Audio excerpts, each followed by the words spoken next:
बिस्मिल्लाहिर्रहमानिर्रहीम अस्सलामुअलैकुम वरहमतुल्लाहि वबरकातुहू। कैसे हैं आप लोग? उम्मीद है बिल्कुल खैरियत से होंगे। ओहो यार, बैठना भी बड़ा मुश्किल हो गया। खैर, गोल्ड की बात करेंगे, सिल्वर की बात करेंगे और ऑयल की बात करेंगे। जो नए ट्रेडर्स हैं और जो पुराने ट्रेडर्स हैं उनसे ज़रा डिस्कशन करेंगे ताकि वो अच्छी ट्रेड ले सकें,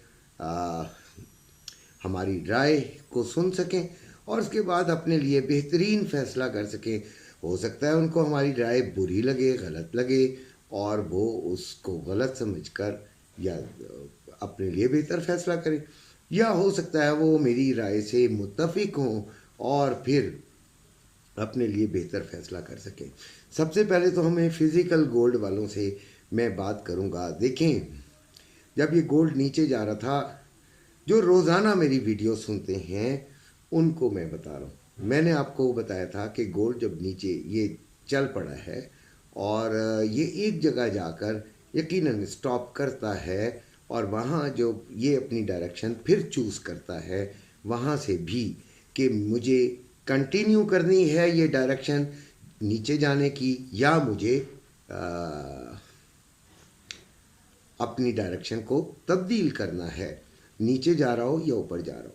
तो जब ये नीचे जाके 2 दिन 25, 50s और 60s में थोड़ा सा इसने स्टे की करने की कोशिश की, वहीं से हमने बाइंग का थोड़ा सा फैसला किया, लेकिन ज़रा सी कन्फर्मेशन के बाद हमने 25 to 40% कहा कि ले के रख लें, लेकिन इसको ज़्यादा मुनाफे के चक्कर में ना रहिएगा।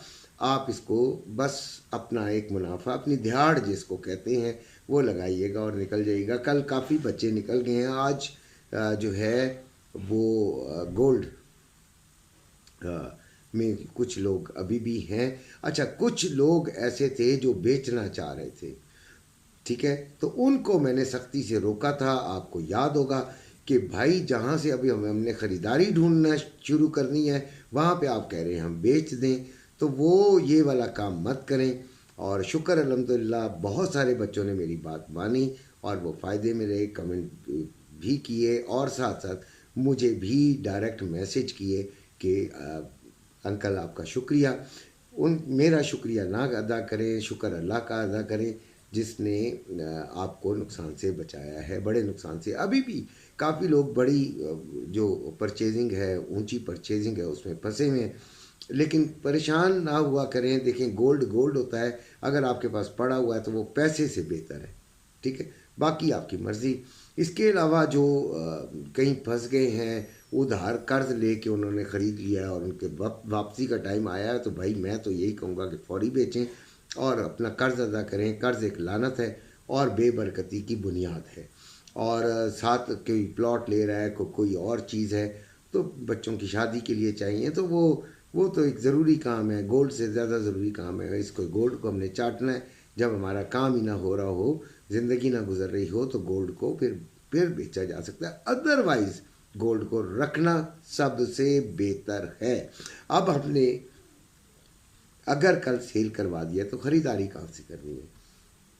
देखें, नीचे आता है ना, तो तब तो ख़रीदारी बनेगी। वो तो वहाँ से हम आपको सिग्नल देंगे कि इंशाल्लाह ख़रीदारी करें। लेकिन आज ये 2522 से ऊपर स्टे करता है 4 आवर्स की कैंडल, तो हम ज़रूर छोटी सी बाइंग करेंगे। बात को समझ रहे हैं या नहीं? अगर 4 आवर्स की कैंडल ये ऊपर देता है, वैसे अब मैं 3 बजे भी एक शॉर्ट वीडियो डाला करूँगा, उसको ज़रूर देख लिया कीजिएगा, तो ताकि जो मेरे ग्रुप में नहीं है यार, उनको भी कुछ दिन में एक और आपको आपके साथ जो है वो मेरा राब्ता हो जाए। ज़रूर देखा करें, कमेंट भी किया करें, लाइक भी किया करें। अच्छा जी, तो क्या मैं कह रहा था कि आपने 2522 से ऊपर अगर ये स्टे करती है तो फिर हम 25 से 40%, सॉरी 2622 से ऊपर स्टे करती है तो 25 से 40% हम इसे ज़रूर वहाँ पर ख़रीदने की कोशिश करेंगे और वो यकीनन हम उसमें फ़ायदा लेंगे। बाकी बेचने वाले जो हैं वो अभी नहीं बेचें, जो हाई लेवल से जिन्होंने ख़रीदा हुआ है। जिनको मुनाफा हो रहा है वो बेशक अपना सिर्फ 25 to 40% रख कर निकल जाए, और जिनके पास टोटल कैश है वो आज वो 22 से ऊपर अगर स्टे करता है तो वो ख़रीद ले, और जब अगर इधर से नीचे चल पड़ता है तो फिर वो ना ख़रीदें और फिर नीचे जाके हम ख़रीदेंगे। देखें, दोनों सिनेरियोज़ को देखना पड़ता है। मैं उम्मीद है कि मैं आपको सही तरीके से बात समझा सका हूँ। अगर नहीं समझा सका हूँ तो फिर उसके लिए मैं बड़ी माजरत कर रहा हूँ कि मुझे नहीं पता कि मैं फिर मज़ीद कैसे तरीके से समझाऊँ। आज जो गोल्ड है वो 2624 पे इस वक्त चल रहा है, और 2610 इसकी जो थी वो लो था, और 2625 इसका हाई था। ठीक है, 2,74,360 रुपये में बाइंग थी, बाइंग हो रही है, और 2,75,360 रुपये में सेलिंग हो रही है। इसी तरह जो रवा है वो 2,71,960 रुपये में बाइंग और 2,72,760 रुपये में सेलिंग हो रही है। जो आपका डाटा है आज, वो इम्पोर्टेंट डाटा कौन कौन सा है वो उस पर डिस्कस करते हैं कि आज कनाडा का 6:30 पर डाटा है जी। CPI नंबर्स यानी इन्फ्लेशन नंबर्स उसके आने हैं, तो कनाडा का CPI नंबर्स है 6:30 पे। 6:30 पे ही कनाडा का मीडियन CPI नंबर्स ईयरली है, और फिर कनाडा का ही ट्रिम्ड ईयरली CPI नंबर्स है, फिर कनाडा का कोर CPI नंबर्स है, और फिर USA बिल्डिंग परमिट्स है। ये 5 डाटास तो इम्पॉर्टेंट हैं। बाकी पूरा दिन आपका G20 का सेकंड सेशन चलेगा, और इन जो डाटास के टाइम हम देखेंगे कि मार्केट की क्या रवैया है, मार्केट क्या चाह रही है, और मार्केट किस तरह आपको वो करती है, मतलब आपको क्या डायरेक्शन देने की कोशिश करती है। आज के दिन मेरी वीडियो इंट्राडे होती है, और इंट्राडे का मतलब ये होता है कि आपको एक ही दिन में जो है वो फैसला करना होता है। लेकिन जो फिज़िकल गोल्ड वालों के लिए है वो हम थोड़ा सा इसमें गुंजाइश रखते हैं कि हम लॉन्ग थोड़ा सा मतलब बताते हैं।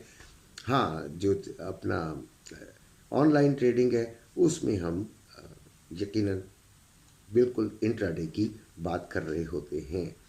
अच्छा, Nasdaq 20,539, euro USD 1.0594, GBP USD 1.2682, USD JPY 154.15, XNG 3.163 और DXY 106.169। DXY नीचे गिरा है और XNG जो है वो बुलिश हुई है। तो बहरहाल इस पर मैं रोज़ाना बताना शुरू कर रहा हूँ, तो साथ साथ इंशाल्लाह इसके ऊपर दोबारा हम वर्किंग करके आपको इसके भी सिग्नल्स ज़रूर दिया करेंगे, कोशिश करेंगे। सिल्वर पहुँच गया है जी 31.38 पर।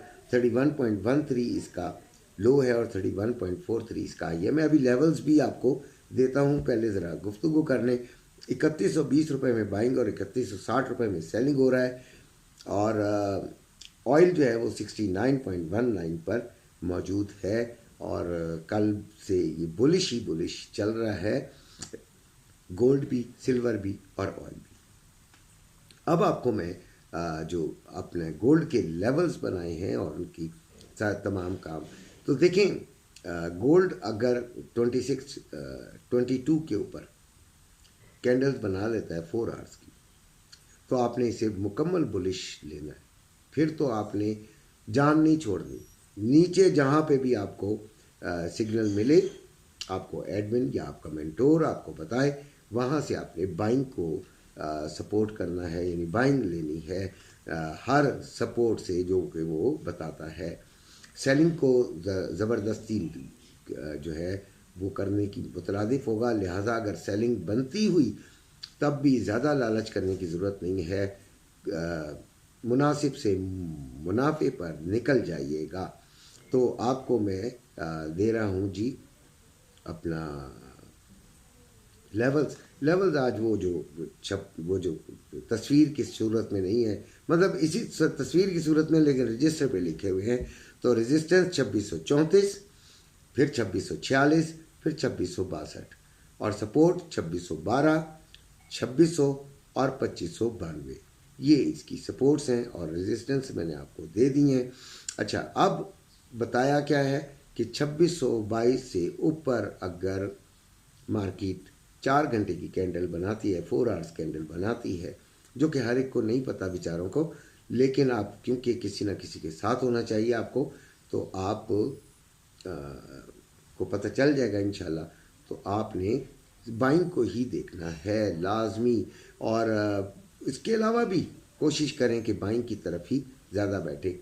सपोर्ट इसकी 2612 है पहली, फिर 2600 है, फिर 2592 है, और इन पर जाकर आपको अच्छी बाइंग मिल सकती है। लेकिन कंफर्मेशन लाजमी कीजिएगा दोनों साइड्स की। यकीनन आपके साथ कोई बड़ा आपका ज़रूर होगा, बड़े से मुराद वो जो कि समझता होगा और आपकी और उसकी अकल मिल के काम करेगी। ठीक हो गया जी। अब हम आते हैं सिल्वर की तरफ। तो 31.38 पर है इसका पहली जो हमने रेजिस्टेंस को हमने तय किया है कि भाई ये होनी चाहिए, वो है 31.60। ठीक है, 31.60, फिर 32.10, और फिर इससे कैरी ऑन आगे देखेंगे क्या होता है। फिलहाल तो ये दो मैंने जो हैं वो आपको बता रहा हूँ। इन पे छोटी सी एसएल के साथ $6 के एसएल के साथ ट्राई कीजिएगा। आज एसएल जो हैं वो $5 गोल्ड के लिए और $6 सिल्वर के लिए और $5 ही ऑयल के लिए इस्तेमाल कीजिएगा, क्योंकि मामलात ख़राब है। मैं आपको जनरल बता रहा होता हूँ, वैसे तो मुख्तलिफ मामलात में मुख्तलिफ हो सकते हैं, ठीक है। तो लेकिन मैं क्योंकि एक जनरल वीडियो बना रहा हूँ, सबके लिए बना रहा हूँ, कौन कहाँ बैठा है, किसके पास कितना फ़ंड है, ये तमाम चीज़ों को मुझे बीच में कवर करना है। ये 10,000 वालों को के साथ साथ $50 वालों के लिए भी यही वीडियो बना रहा हूँ। अच्छा जी, ऑयल की बात कर लेते हैं। तो 69.19 पे है, 68.87 इसका लो है, 69.25 इसका हाई है। 69.80 से मैं ज़रूर सेलिंग ट्राई करूँगा। फेल हो जाता हूँ तो 70.90 पे करूँगा, और फेल हो जाता हूँ तो 71.70 पे करूँगा। 71.70 का जो एसएल है वो मैं $8 का लगाऊंगा, यानी 72.50 का लगाऊंगा, बाकियों में $5 का लगाऊंगा। मुझे उम्मीद है कि आप हमारे साथ इस सफ़र में जारी रखेंगे। वीडियो को लाइक और सब्सक्राइब कर दीजिएगा। जो नए हैं उनका शुक्रिया आने का, और जो पुराने हैं उनका तो बेइंतहा शुक्रिया कि वो हैं, तो मैं मौजूद हूँ। अगर वो ना होते तो मेरी कोई बुकत, कोई हैसियत ना होती। आएँ बाएँ शाएँ इसी तरह की मार के मैं रोज़ाना चला जाता। अपना ख्याल रखिएगा। अल्लाह।